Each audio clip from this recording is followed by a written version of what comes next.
فكر واشكر. المعنى أن تذكر نعم الله سبحانه وتعالى عليك، فإذا هي تغمرك من فوقك ومن تحت قدميك، وإن تعدوا نعمة الله لا تحصوها.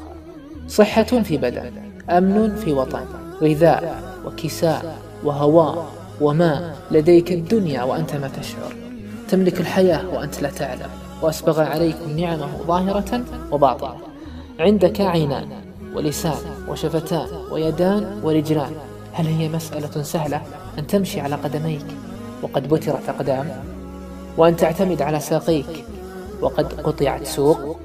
أحقيق أن تنام ملء عينيك وقد أطار الألم نوم الكثير، وأن تملأ معدتك من الطعام الشهي، وأن تكرع من الماء البارد، وهناك من عكر عليه الطعام ونغص عليه الشراب بأمراض وأسقام.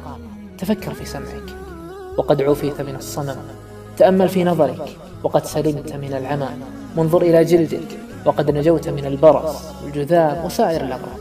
والمح عقلك وقد أنعم الله عليك به بحضوره ولم تفجع بالجنون أو الذهول. أتريد في بصرك وحده كجبل أحد الذهب؟ إنك في نعم عميمة وأفضال جسيمة، ولكنك لا تدري. تعيش مهموم مغموم حزين كئيب، وعندك الخبز الدافئ والماء البارد والنوم الهادئ والعافية الوارفة.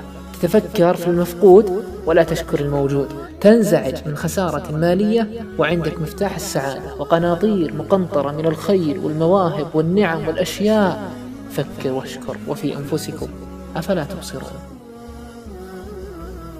من كتاب لا تحزن للدكتور عائض القرني.